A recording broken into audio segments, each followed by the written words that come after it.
Welcome to the Startup of the Year podcast, where each episode we showcase exciting new companies from around the world. This podcast is produced by Established, creators of the Startup of the Year program. Established is focused on helping organizations with their innovation, startup, and communication strategies. Welcome back to the Startup of the Year podcast. I'm Frank Gruber, the co-founder and co-CEO of Established, co-founder of Established Ventures, and the team behind the Startup of the Year community and this very podcast. On this episode, we're going to talk to Chris Deutsch. He's the founder of Lofty Ventures, and he's the refounder of a company called teaBOT. Chris has spent over 20 years starting up, investing, and working in the early stage venture-backed startup community, focused on e-commerce, web and mobile applications, enterprise software, and consumer products.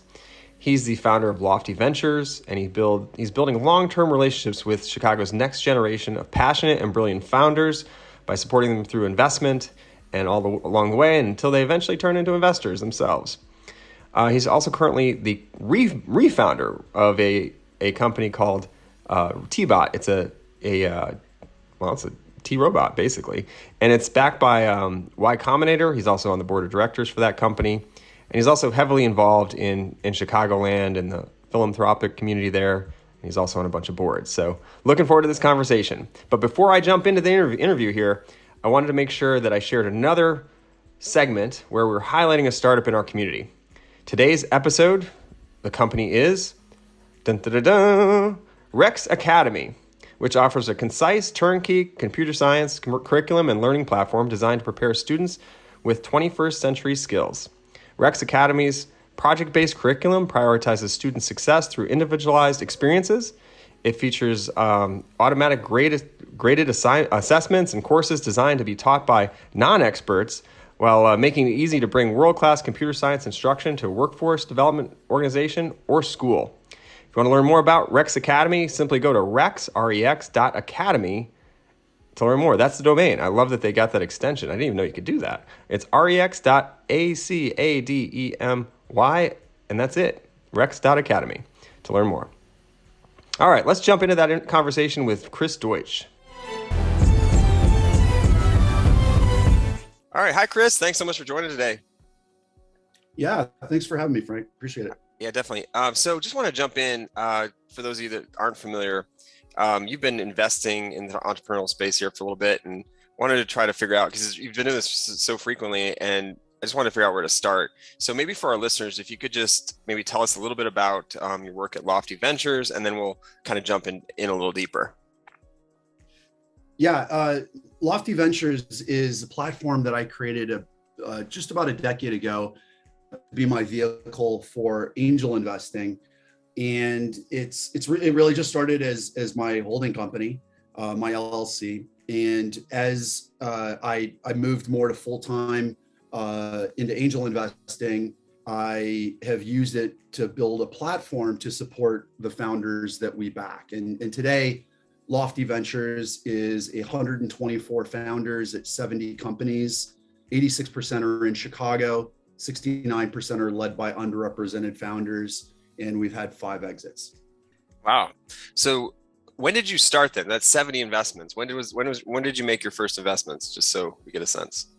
Yeah, well, there's kind of 2 answers to that question. My first ever angel investment was in 1998 when I was 23, and I'm almost 47, so it was just a little over half my life ago.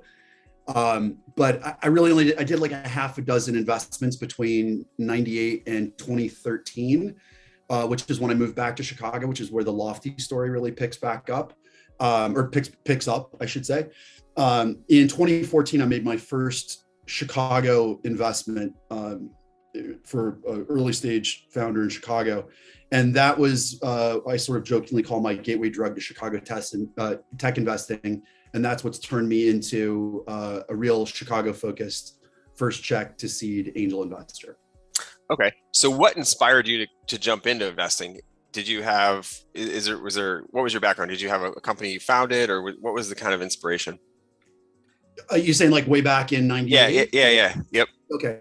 So I've been in tech since when I was in college in the early mid 90s, and just really loved, deep love for everything tech. It really started I was teaching myself computer graphics when I was in college, like literally bought all this computer equipment so I could teach myself because they didn't have it at school.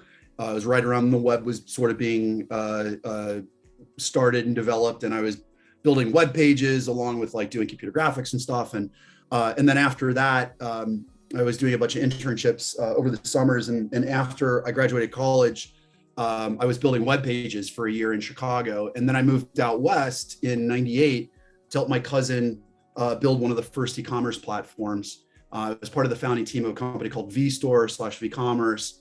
And we powered huge online retailers, Target.com, Overstock, BJ's Wholesale, MTV, a bunch of those companies. Benchmark, who's a pretty big VC, led our first round, and Bill Gurley actually joined our board way back then. And did that for quite a while, about a decade. And then after I left that, I worked on a couple more projects before I moved back to Chicago, and ended up moving back to Chicago to work on our family commercial real estate business. And there's sort of a weird story of how I got from real estate to investing in businesses in Chicago. But the sort of short answer was, I realized quickly that there were awesome opportunities to invest in great founders in Chicago, and any founders that I invested in that were in Chicago could also potentially be tenants in our buildings and or their friends. And so as long as I was doing angel investing in Chicago startups, there was this sort of opportunity to get like a 2-for-1. And that didn't really happen in the beginning. It probably would have happened as we could, but we ended up selling the real estate portfolio about 5 years into me being here. And I was ad hoc angel investing throughout that period of time. And just really realized this was like an amazing opportunity. I loved doing it. It was local, so I could roll my sleeves up and really get hands-on and help the founders. There's also an economic opportunity kind of play too. I really would like to try to help Chicago. And I think one way to help Chicago in a macro way is build more entrepreneurship, build more successful businesses here that create jobs and tax base and hopefully generational wealth for the founders and their teams. And then that gets returned to more entrepreneurs later and through angel investing, et cetera. So I've really been trying to do a lot of that latter part recently, like spurring more angel investors locally in Chicago, bringing more people that are angel investors outside of Chicago to look at Chicago, and also enabling founders in Chicago to angel invest earlier in their careers, like I did back in '98 when I made my first angel investment when I was also an operator. So it's kind of a long, windy answer there. I hope that answered the question. Yeah, definitely. No, that's interesting. And I guess, so your thesis is just investing in Chicago, or do you go look at other hot spots in the Midwest too? Yeah, it's Chicago. So it's sort of Chicago with a small caveat of there's a couple other things that I'll say we will look at, because there's actually a couple of us on the team. It's primarily myself, but I also have another a partner who's working with me, Spencer Gordon Sand, who actually lives out in New York. I met him while he was an undergrad at University of Chicago, while he was building a startup. He's very focused on Web3. And we also have built a syndicate for Lofty Ventures that I work with him a lot on, and work with sort of community stuff with him as well. And then we have an EIR. It's actually our first EIR. And that was one of the founders of QB, which was our largest exit to date, happened about 1.5 years, 2 years ago. And he joined us earlier this year as an EIR to work with our founders. But I'm sorry, remind me of the question. I got basically, lost on our team there. so yeah, no, that's okay. You've got so you've got a team member in New York, it sounds like. So do you also look at New York? I mean, it would probably make sense if they're in that community, but maybe not. Maybe you're just looking at, because you said there was a caveat for a few other companies. Yeah. So right, I lost my train of thought there. So the caveat is actually not necessarily other region. The thesis is really Chicago founders as early as possible in their careers and support them forever. And what I mean by forever is like this startup, the startup after that, really whether or not those are all successful exits financially, because I'm looking for really good founders. And often it's not the founder's fault if it doesn't, if they have to shut it down. There's a lot of other factors that come in over and above just the founder and execution. So the other areas that I look at are not geographic, but there's a couple categories. The first is relationship/community building technologies. I'll give you one quick example. There's a startup with the founder out of Dublin, Ireland, actually. I connected with him through Alex Iskold at 2048 Ventures in New York.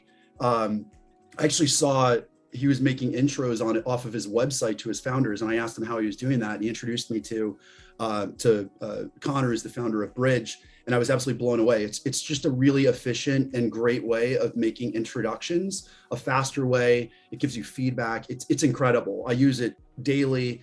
It's amazing. I'm sure I've made intros for both. Yeah, no, I remember using Bridge, and they used it at Capital Factory used it for some of their stuff this past year at South by Southwest. So definitely familiar with Bridge. That's interesting. It's amazing. So Bridge and things in a similar vein, I will look at. I will also look at, and I've invested in 2 art tech companies. I am a huge fan of art. We're borderline art hoarders. We've run out of art space in our house. I've actually lent out a lot of art to our portfolio companies and their offices. But I'm very passionate about trying to help artists, especially artists and their audiences and collectors connect, build relationship there. So that's another area, and I'll look at. And because Spencer's so focused on Web3, crypto, NFTs, we'll also look outside of Chicago for Web3. So those are kind of the carve-outs, and that's why 86% of the companies are in Chicago. That makes sense. And I was going to ask about the follow-up about if your love for art and the NFT space, that probably pulled you in there pretty hard, or how are you guys looking at that space? So it's funny. I actually don't own an NFT yet. It's sort of ironic because I am such an art collector. Yep. They're pretty traditional, like literally oil on canvas, sculptures, etc. And it's also ironic because back in '94 through the late '90s, I was creating literally computer art. I mean, with like Wacom graphics tablet and which nobody probably even knows today, but it was one of the early ways that you could actually like do digital paintings and digital design and stuff. Wow. So I should be one of the early adopters in NFTs, because I was always wondering what's the way, like, how can I actually display and share this really cool art? And so I have some old dye sublimation prints that I made of the stuff that I did digitally, but no, it's really been Spencer. Spencer got into NFTs actually from our, we were on a lot of Clubhouse stuff together back last year. He got into that community and really fell in love with it. And he has been super successful in investing in that arena. And he's dove in really deep. In fact, he's even the chairman of the DAO board for Rug Radio now. So he's super, super involved with that whole community. And he brings just a wealth of knowledge in everything NFT, crypto, Web3, but he's also just a really smart and savvy entrepreneur and business person. So he brings a breadth of knowledge and expertise really across startup, not just in Web3. That's interesting. And you talked about focused on Chicago founders mainly, and I know we'll turn back the clock here. I know you invested in Turbo Appeal, which came through our Startup of the Year community, and we have a mutual friend, John Gaidos and Bottle Shaw, who started that company. And I was curious about that company when you saw it. What did you think about it, and how did that kind of fit into your thesis, I guess? Okay, so I'll give a very quick anecdote with that. I actually read about this company, Turbo Appeal, in Cranes. And this was shortly after I had moved back to Chicago, and I'm working in our family commercial real estate business. I kind of skipped over a lot of the details of that, but I shared an office with my father, and it's late at night. It was like 9:00 at night or something. We were both in the office, like catching up on work and whatnot. And I scream out, "Holy bleep, Dad, there's a company that can automate and simplify property tax appeals." And I said, if this is real, this is gold. And so I remember actually like having a conversation with him, and I think I sent like a DM on Twitter or LinkedIn or something after reading it to Bottle. And we met a couple days later, I think at 1871. And very shortly after that, I invested, and I was literally walking them into other investors that I knew in Chicago, trying to help them get investment, because I thought this was going to be such an amazing opportunity. And clearly, both John and Bottle were amazing founders. So I can go deeper, but yeah. No, that's great. That's great. Yeah. It sounds like it was right in your sweet spot, especially what you were doing at the time. And it sounds like you're very hands-on with helping founders, find their other investors, which is great. You don't find that all the time. So I'm sure the founders that you work with appreciate that. And so tell me a little bit more about these. You've invested in 70 companies. You went through a pandemic. How was your investments during that time? What was the velocity, I guess, of your investments over the course of the last couple of years? Yeah, I will never do this again. But going into the pandemic, I had 30 portfolio companies, and first 3 or 4 months of 2020, I did almost nothing because the markets were cratering. I was like basically playing Xbox to just get my mind off of, like a quarter or a third of my net worth had just evaporated in the markets, and I was a little freaked out. So since I do angel investing full time, that's my income, when we have exits. So it's very lumpy, and it's basically just tied up in the markets otherwise. So once the market started to calm down and I started to calm down, I realized that the pandemic was actually the biggest opportunity that I will probably ever see in my career.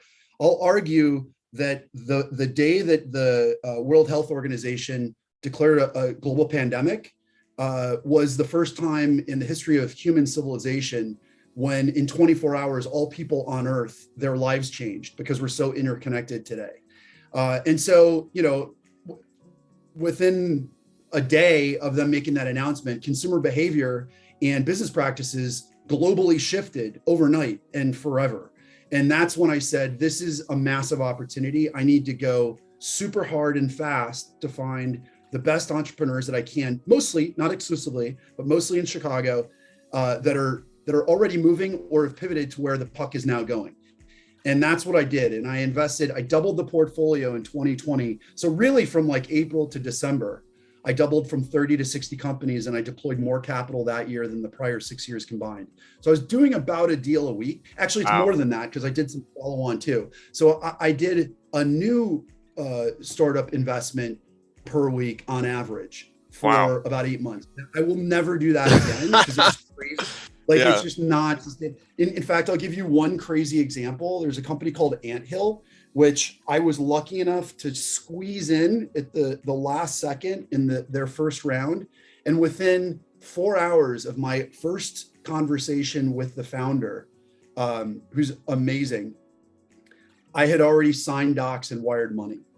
And thankfully, because they've already had at least one, maybe more up rounds. So anyway, so you just that was it sort of reminded me of my father, who had this amazing vision for what Chicago could be in his real estate development, where he was rehabbing. He brought the concept of loft office space from New York to Chicago in the 60s and named his company Loft Development Corporation, which is actually partly where the name Lofty came from. It's a hat tip to my dad with his legacy, but also we're looking for founders that are trying to solve lofty problems. So when I saw this global pandemic and the whole world for the first time in human civilization all shifting on a dime overnight, this was the moment. I remember thinking to myself, I'm never going to have the kind of opportunity that my dad had, which was bring lofts to Chicago and be the first in River North, West Loop, Goose Island, all these areas that are super hot now. That he was literally the first developer bringing lofts to back in the 60s, 70s, and 80s. So this was like my Owen. My father's name is Owen. My Owen moment, and I really tried to seize on that. So that's why 2020 was crazy. I will never repeat that again. I've only done 10 deals since that too, over the past year and a half. So much less. That's a really interesting story, and obviously the background of the name of your company too is interesting, because there's some beautiful lofts in Chicago, and it kind of goes back to your dad, which is pretty cool. All right, so now I know you also invested in a company that you also kind of refounded, right? So can you tell me a little bit more about the YC company? It was a YC company, I think, right? teaBOT? Yeah, teaBOT. Yeah. Yeah. So this is a fun story. I'll try to keep it short. So it actually goes back to my first angel investment in Chicago. So in 2014, Lon Chow, who's a great Chicago angel and VC, was one of my early friends that I met when I got here. He introduced me to a founder, Corbett from Popular Pays. That became my first angel investment. Less than a year later, they got into Y Combinator. And when they got into YC, and they were out in Mountain View at Y Combinator, there was also an angel conference that happened, and Corbett sent me information on it. And I thought that was awesome. So I flew out to visit Corbett and the team and do this angel conference. And that got me deal flow to YC. So the next batch, which I believe was summer 2015, they were winter 2015 at Popular Pays, which, by the way, Popular Pays just exited. That was our fifth exit. So it's been a kind of a cool full circle here. Yeah. So teaBOT was in the next cohort. And so of the 120 companies that were pitching in their demo day, Raymond, who's the founder of teaBOT, was the first on stage, and he kicked off the entire pitch for everybody by saying, "We have a tea making robot." And it was sort of like Jerry Maguire. You had me at tea making robot. And sort of from that point on, and they were outside of Chicago. They were in Toronto. But the reason that I invested was, one, my wife and I were just starting to get into tea, and we thought it was really fun. Two, they wanted to launch in the US through Chicago, and I'm here, and I knew I could help with that. And their business model was sort of at the intersection of tech and real estate. And so for all those reasons, I was working on our real estate business. I said, this is kind of a perfect fit, so let's give it a try. And shortly after that, we launched our first teaBOT in Chicago in Google's brand new headquarters in the West Loop. It was November of 2015. And Raymond, the founder of teaBOT, and I are standing next to the teaBOT the day that Google opens their office to their employees.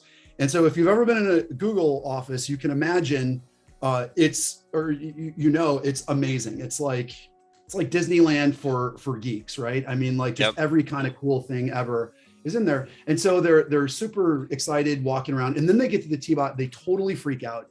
I wrote down a bunch of great quotes. My favorite was, "We're in this beautiful new building, and all anybody can talk about is teaBOT."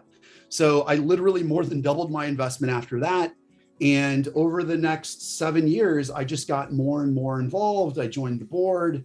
And finally, a couple of years ago, probably about a year after joining the board, I became Refounder, which is basically a name we made up for new co-founder. I didn't start at the beginning of the company, so I didn't feel comfortable taking the title co-founder, but it's effectively the same kind of role. I've really been helping very hands-on and tactically, but also very strategic in helping us shift our from this sort of retail credit card kiosk-y kind of model to what we now call an Amenity-as-a-Service, which we really learned from Google. They really pushed us into that direction, and it's really what we predominantly operate in now. Interesting. I don't know if I've ever heard that, and I've been in the startup stuff space for a while. Refounder, that's a new one, so I appreciate that. And part of the reason too, we knew it would create a conversation because nobody's heard of it. So they're like, "Oh, what's Refounder?" It sort of spurs conversation. Absolutely. That's really cool. So then what are your short-term, long-term goals then with teaBOT, or what's next, I guess? There's a lot there. I'll go very briefly. COVID, really quick, interesting story with COVID. COVID almost killed the company because we really pivoted right before COVID, about a year before COVID, into this Amenity-as-a-Service model where companies pay us a flat monthly fee to have the teaBOT as an amenity for their employees. So it's totally free to their employees, which makes it just talk to anybody that works at Google Chicago and ask them if they've heard of teaBOT, and they will all gush. It's amazing to talk to people that have a teaBOT in their office. It's one of the reasons why I love it so much. But COVID almost killed us because we get our money from companies and nobody was in offices to want to pay for the teaBOT. So immediately at the beginning of COVID, we went to all of our clients proactively and said, we're cutting our fees 50% across the board, shared pain. You guys are, having a trouble having people in your office. We're a startup. We'd love to keep some revenue, but we want to be fair to you. We didn't contractually have to. We could have kept charging them that, but we thought it was the right thing to do. And so thank goodness we did that, because it was the right thing to do. It kept us alive. At least we didn't lose all of our revenue, but it actually gave us an unlock. And the unlock was, if you look at a teaBOT, if you go to teaBOT.com and look at the teaBOT, you'll see it's this big robot that has all these different kinds of ingredients, and you can blend up to 3 of these 18 ingredients. And the way you do that is you touch this common tablet. Everybody touches a tablet to mix together your favorite blend. Well, in a COVID world, touching a common tablet is not healthy. This gave us an unlock. We had been trying for years to think about how could we get onto people's phones with a mobile app to give them more functionality and do all sorts of other cool things that you can't do if you're just doing it on a tablet. Well, COVID gave us that. And we said, okay, we're going to develop a mobile app during COVID. We'll release it hopefully sometime before near the end of COVID. And we'll shift all of those tablets on the bots to be basically just marketing that says, download the mobile app and engage with the teaBOT through that. And we're just now launching it. Just went to the mobile app, the App Store about a week ago in Android and Apple Store. And this is now going to enable people to do much, much more than they could on the tablet, like save their favorite blends, share their blends with friends. But the real unlock is now being able to order their custom blend in loose leaf tea to their home while they're working from home. And that's a huge benefit to the individuals. It's also great for us because there is a lot of margin in selling direct loose leaf to people, and we can give them a better price than they could get anywhere else. And it's the only place that they could get their favorite blend other than at the teaBOT. So there's a lot more, but yeah, it's we're really excited about the future. That's a really interesting pivot, right? Like, and it came from just the circumstances, right? Now you're an e-commerce company focused on getting everyone their custom teas delivered, where you started as like a robot that makes tea. So I think that's really interesting. And it's still the robot though. We won't allow people to buy tea that they haven't tried.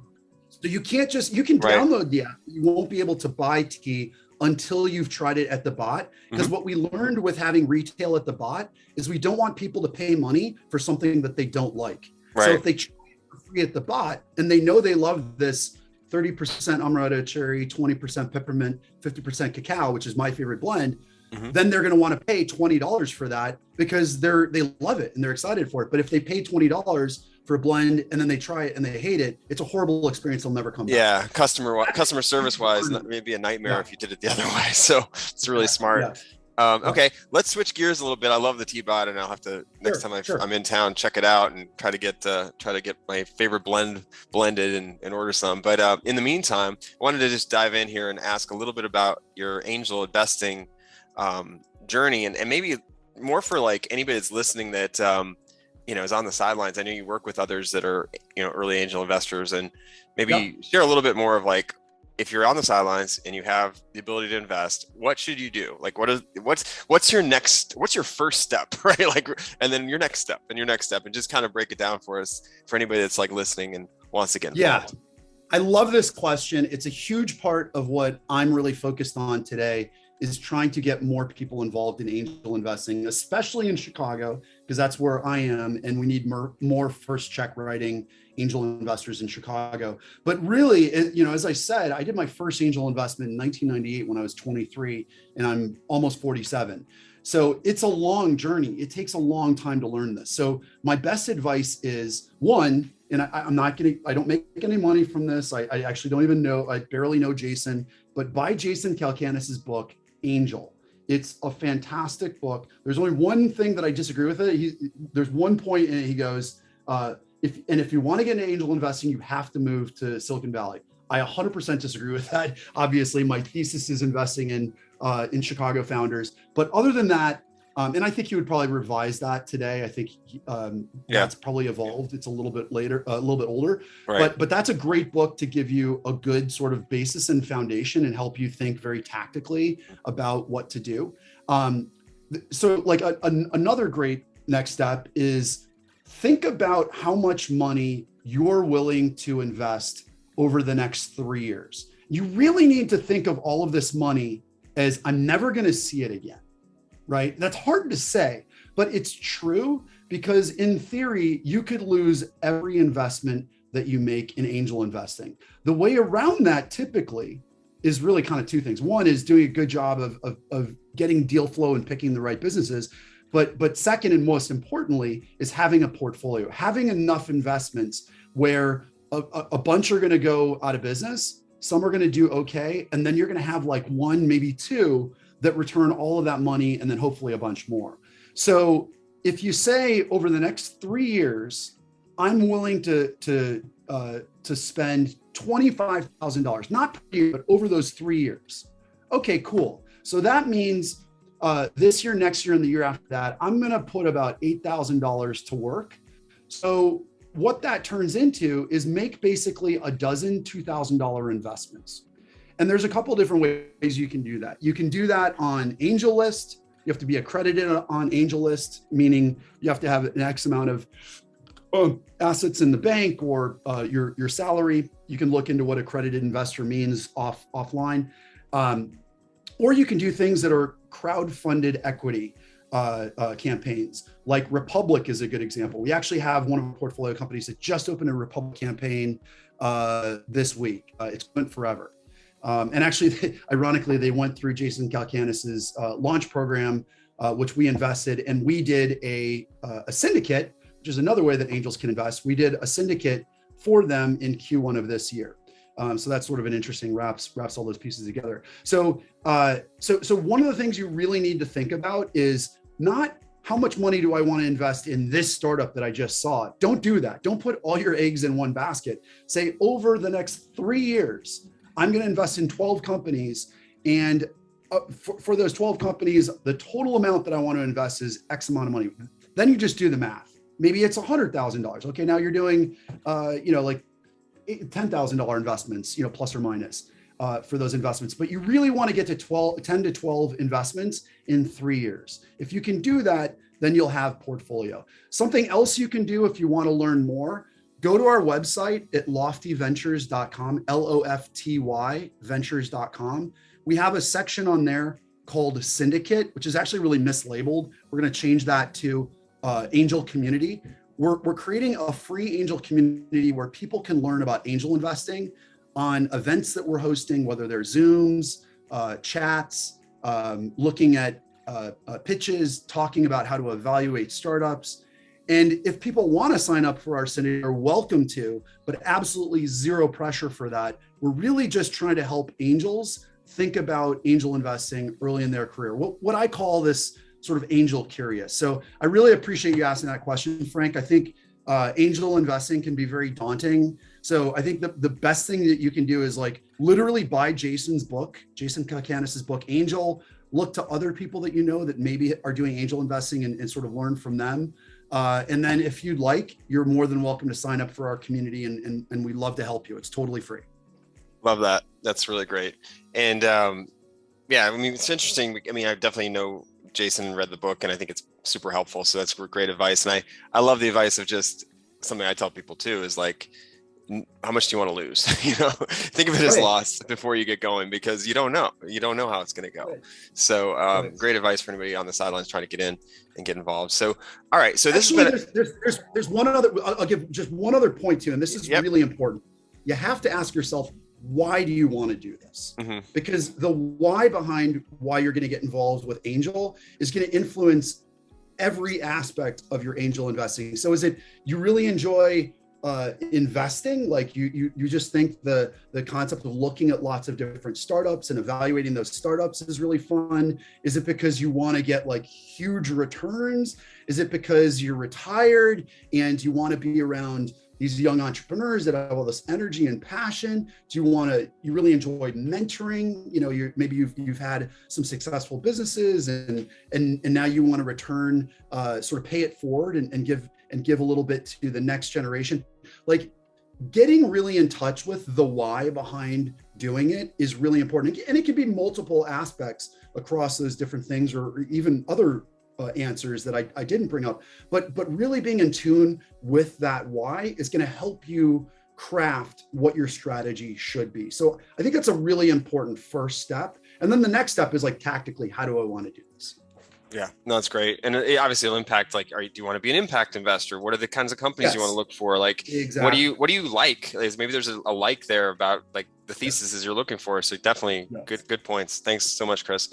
All right. So I think we're at about time. And I just want to make sure before we head out here, you let anybody know where they can learn more about your company. I think you may have said it already, but if people want to get in contact with you, how should they do that?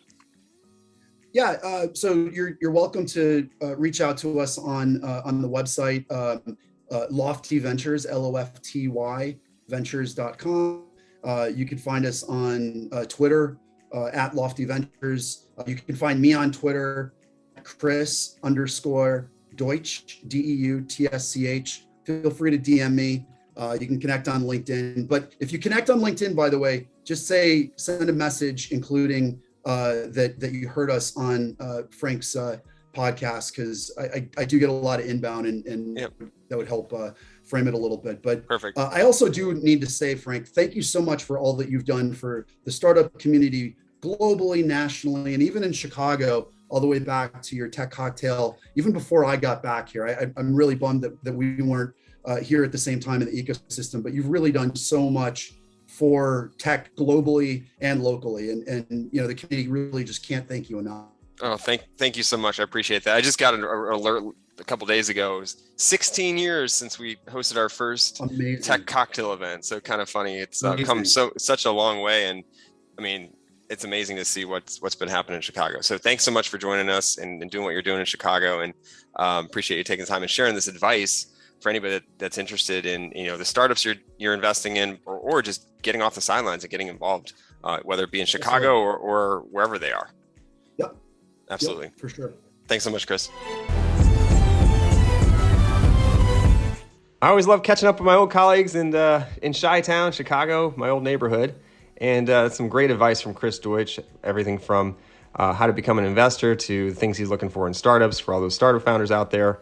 If you're in Chicagoland, definitely want to connect with Chris and learn more about what he's up to, and maybe get in front of him with your pitch when you're ready. If you enjoyed the conversation, please do share it. Please share it with somebody you think might find it helpful. Sharing is caring, and we really want to spread the love, so appreciate that. And really want to thank you again for listening today. And if you have a startup idea, today is the best day to get started. Not tomorrow, not the next day. Get it going, get it started, iterate, and I encourage you to join our community for access to support, expert advice, and all the resources you need to elevate your startup by simply going to startupofyear.com or soty.link/apply and join today. Until next time, I'm Frank Gruber. Don't forget to get out there and enjoy summer while it lasts, and hug your loved ones. Good luck out there starting up. Thanks for listening to the Startup of the Year podcast. Be sure to subscribe, and we'll be back with another episode soon.